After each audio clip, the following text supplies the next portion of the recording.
Hey guys, Stupid here again with another video from Tera Online. Today we're going to be covering another dungeon, and it's going to be the first 60 dungeon that you should do, called Fane of Kaprima. Now this dungeon is a little bit of a step up from the other ones that you've been doing on the way up to 60. However, when you know the tactics, it's really not that hard. So we're going to be covering everything from the first boss to the last boss and the trash in between.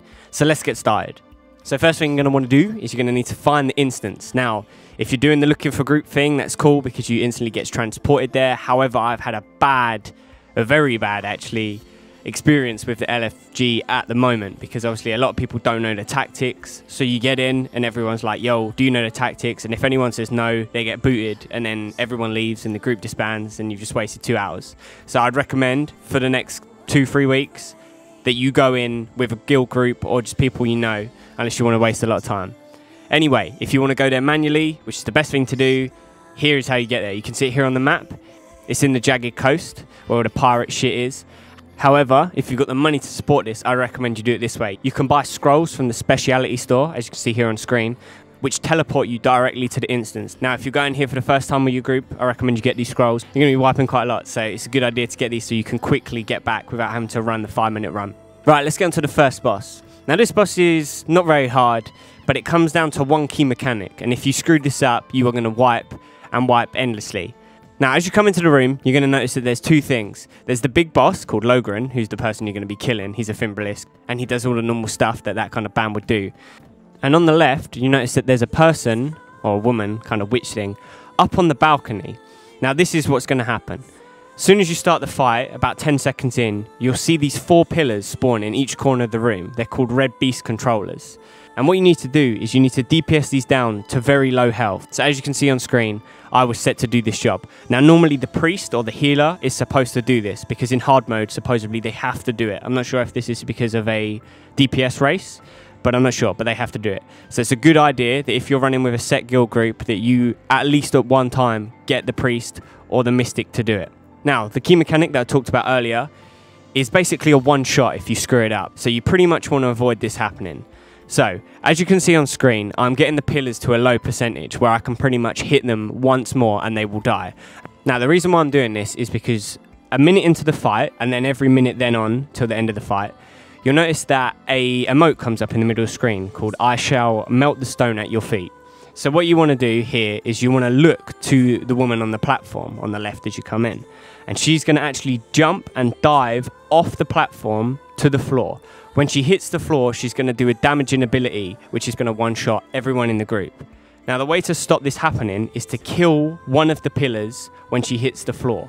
Because when this happens, it will give you a buff, which will protect you for 5 seconds against any damage. The only thing that makes this hard is that you need to line it up completely perfectly. Because she doesn't do the damaging ability when she jumps off the platform.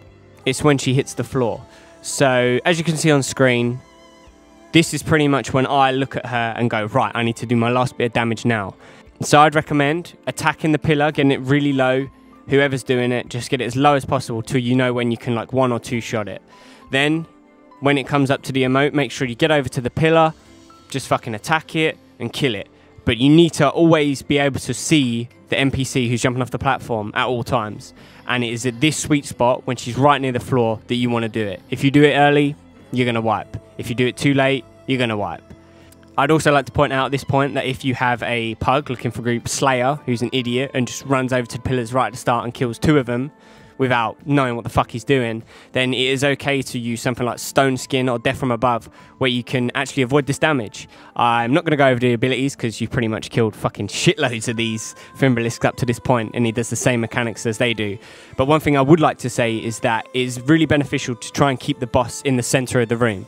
Because it's happened on a number of occasions to me. When I'm DPSing the pillars, I'm in the corner, obviously, and the boss can pretty much jump anywhere within like a, I don't know, 50-yard radius. And the boss has been tanked against the wall next to me, and he's knocked me down just as I need to kill the pillar. So if this happens, obviously, you're pretty fucked, and you're going to wipe. So it maximizes your chances of not failing. Right, now that the first boss is down, you kind of have 2 routes which you can go in this instance, but they all lead to the same bosses anyway. So after doing this dungeon a number of times, we've done it quite a lot since we're doing 60, we noticed that if you take a left at this fork, it's going to speed up your dungeon run because you don't have to kill as much trash. And I believe the trash is not as high level. So yet again, take a left, it's going to speed up your run, it's going to be a lot quicker. The next trash pack worth mentioning is these Devon Mercenary Sorcerers. There's 2 of them that are going to be standing there on your way, on the way to the next boss. And you can just fucking run past them. They do that whole spinny summoning disc shit. So literally just all get in a group and just run and take a right, run straight past them, run past all the mobs because they don't chase you. They're pretty much stuck and confined in this area. So yeah, yet again, just run past them. One thing that happened to us loads of times is that the first person who gets there runs off on their own, and then these start casting, and as the second person comes along, they fucking do the ability and pretty much kill the person. So it's a good idea to run as a group. So next up, we're at the second boss already, which is called Agatha. He's a giant crab, pretty much as the same ones from Jagged Coast, which you probably did in the Fireman quest. He does the same attack abilities, and this boss is actually really quite easy once you understand what's going on. So as you can see on screen, as soon as the fight starts, there are going to be spikes around the entire room. You pretty much just don't want to be on the outer edge because you'll get hit by these. Don't know how much damage they do because I've never been hit by them because I'm not that stupid. The other thing that you really need to watch out for, and the main mechanic for this fight, are these kind of tunnels, as you can see on the wall. There are 4 of them, and they don't spawn up into about 20 seconds into the fight, where you will see the emote, Agatha has summoned a sharp spear. When this happens, there are going to be 4 tunnels, 2 on each side of the room, and they're going to be offset slightly by each other. So for example, if the 2 on the right fired cannonballs, they wouldn't hit the other 2 on the other side of the room, if that makes any sense. So throughout the fight, I believe it's on about a 50-second interval, you are going to see an emote pop up in the middle of your screen. Agatha's drill is moving. This is pretty much a pre-warning, which is going to give you about 10 seconds, 5 to 10 seconds I'd say, to get in a position which is not going to let you get hit by the spike, which is going to come out of 2 of these holes. So which 2 does it come out of? When this emote comes up, you want to look around the room at the 2 sets of holes, and 2 of them are going to be rotating / spinning. And these are the 2 where the spike is going to come out of. So you want to get in a position where you're not going to get hit by these. So the best way to do it is to, for example, as you can see here on screen, I'm looking around, I see that this one is spinning.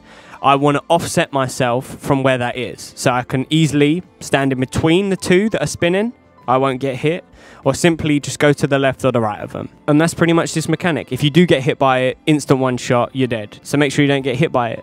It's a little bit confusing at first, and you'll be a little bit on edge until you work out the first one. But as soon as that happens, you should have no problem, as long as you see the emote and you see which one it's coming from. The only other thing worth mentioning about this boss is that you don't want to stand behind him, because he does this like backstep thing, which he can pretty much just flatten you, and it does a fuckload of damage. Try to stay to his sides at all time, and just mind those drills. Okay, moving on to the third boss. This is probably the most fun boss in here. It's fucking jokes. And it's kind of hard as well. It's going to have a steep learning curve to one player in the group. So it's probably beneficial to work out who's doing this in the first place. And if someone's already done it, probably to get them to do it again. So when you first enter this room, you'll notice that there's kind of 2 rooms separated by this like wall. And there are going to be 2 aspects to this fight. So as you can see here, when we pull the boss, it's just tank and spank until 80%. When 80% comes, a Guardian Priest portal is going to spawn on the right side of the room. Now, basically what you want to do is you want to nuke this down as fast as possible. There are 2 reasons for this. The first reason is that you all get a debuff when this happens. And if you are standing close to people, I'm not sure on the actual range because we don't have like a range marker in this game.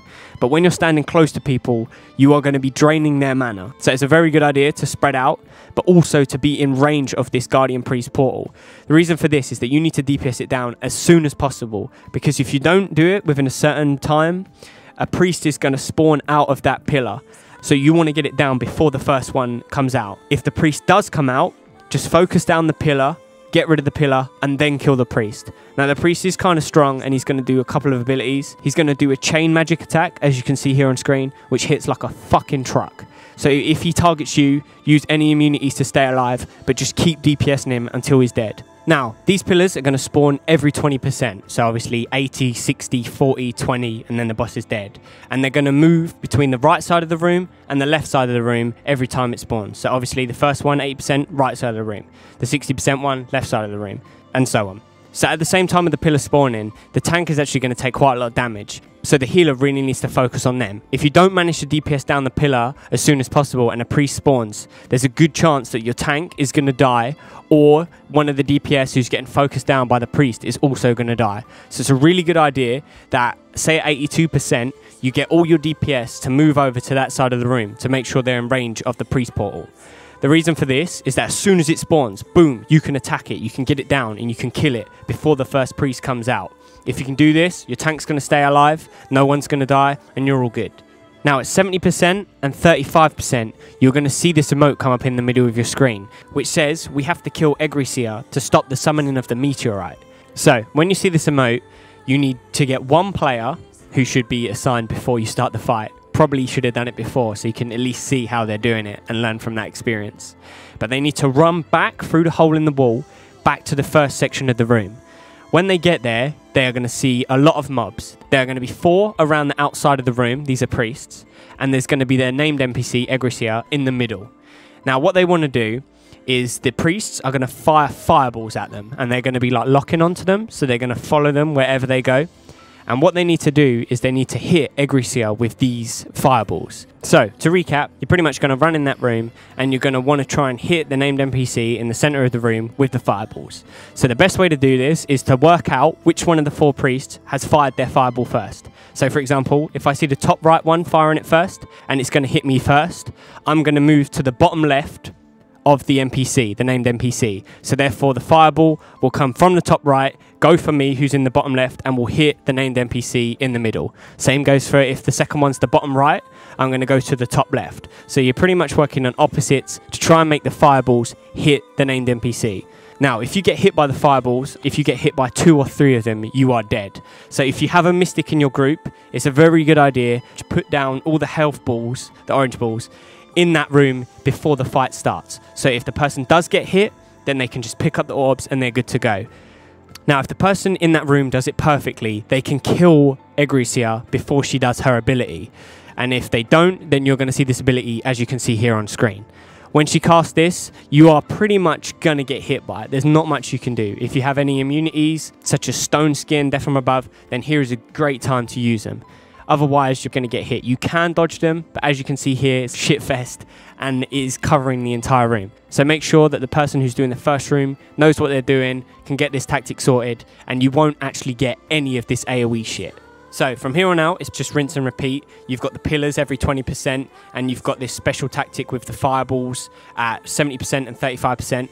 So the only other thing that you need to pay attention to is that you need your other DPS who's doing the fire orbs to be in the room with you for the pillars. So for this reason, you want to stop DPS around 65% until they're done with their fireball so they can come back in for the 60% pillar.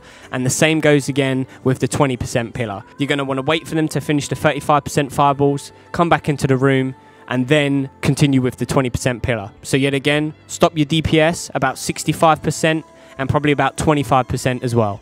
Other than that, DPS down the boss, nuke the pillars, sort out that tactic with the fireballs, problem solved, boss down. Now, moving on to the final boss, Kaprima of this instance, and he's fucking jokes, man. This boss is sick, and it's done in 2 sections. The first section is from 100% to 50%, second section obviously 50% to 0. So I'm going to go over the boss abilities, which he's going to do for the entire fight, and you're going to want to watch out for all of these because they're pretty fucking deadly. So firstly, I'm going to be covering his standard abilities. He's just like normal day-to-day attacks. And these are pretty deadly. And the thing is with them that you can't really see them coming. So you just really need to be aware of your positioning for the entire fight.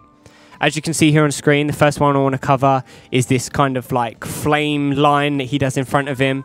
Don't want to be directly in front of him unless you're the tank. The second ability that you can see here is he just turns around and whacks the floor. So this is another place where you don't ever want to be, which is directly behind him. And I have been hit as a ranged by this many times because I just don't see it coming. So yet again, don't stand behind him. Don't stand in front of him. So I want to say that the safe spots on this fight up to his sides. But yet again, you want to be max range as far as possible if you're a ranged DPS, because you don't want to be getting hit by these because they hit like a truck. They can pretty much one-shot on a bad day if you get hit by them. So now moving on to the special abilities. This first one is the most deadly and it will just kill you outright if you screw it up. So pay attention to this. As you can see here on screen, when the boss flies up into the air, he's going to put a circle on one player. Now this is a targeted AoE. So what I mean by that is if anyone stands in the circle, it's going to just straight out kill them. One shot, boom, dead. The only thing that is different with this targeted AoE is that it follows the person that it's targeting. So as you can see here on screen, it's targeting me. Now, my initial instinct is to just run away as far as possible and to just use backstep, blink, glacial retreat to try and get away from it. However, that would be wrong. The thing that you want to do, firstly find a safe zone. So you want to run away from anyone else who's close to you. You don't want to be grouped up with someone else in this circle. So firstly, move away from anyone who's close to you. You want to keep moving until the split second that you notice the red circle stops moving. When this happens, this is the time that you want to use backstep or blink or glacial retreat or anything that you have to avoid it. Any evasion roll, any of this shit. If you do it too early, you're going to use your roll cooldown and then he's going to hit you anyway. You need to wait till the exact second that the circle stops. When it stops, boom, use it and you can get out of it. The second ability that I want to cover is the AoE chain that the Lancer has. The boss is going to pull everyone under his feet. When he does this, he's going to do a big attack. So you want to use any evasion ability to get out of the way as soon as you get control of your character again. Now, the boss is going to do 2 emotes throughout the entire fight. The first one is puny creatures, I'll kill you all.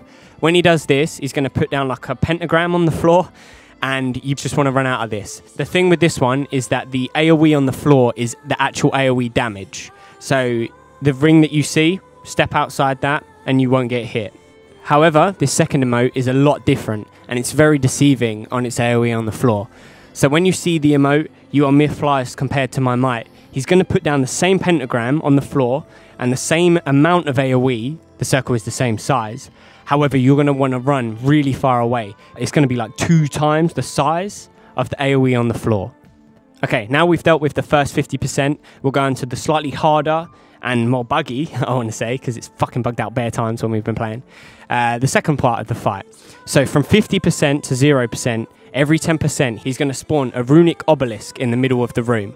Now, when he spawns this, he's going to return to the center of the room and he's going to AoE chain everyone into the middle of the room. So the first thing you want to do is blink away. As soon as this happens, somewhere in the room, a little snake will pop out from the floor. And this is going to target one player and it's going to do a red beam to them. And it's going to pull them in. When this happens, a huge snake will come out the floor and it will surround them, as you can see here on screen. At the same time, the boss is going to return to the center of the room and he's going to put down this huge pentagram which covers the entire room. And this is an AoE one shot. So what you want to do is obviously the boss is going to be in the middle of the room and the AoE is originating from the middle of the room. You want to get behind the snake pillar. As soon as the AoE goes off, boom, the snake pillar is going to disappear and you can continue with the fight. And that's pretty much this fight, to be honest. The only thing is that it's going to take quite a long time. As I said earlier, DPS need to move around a lot. There's not a lot of uptime on the boss.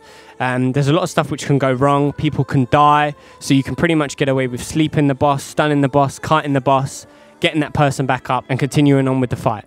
So guys, thanks a lot for watching this video. I hope you enjoyed it. This is my second dungeon guide and I'm going to be covering all the dungeons in this game, hard mode, everything. And not only the dungeons, but I'm going to be covering everything Tera. The political system starts next week. I'm going to be all over that. I'm going to be explaining everything. I'm going to be showing you what's happening on our server, Velik, EU, and all that shit. So if you like my videos or you want to see more Tera content, then please subscribe to my channel and I will see you guys soon.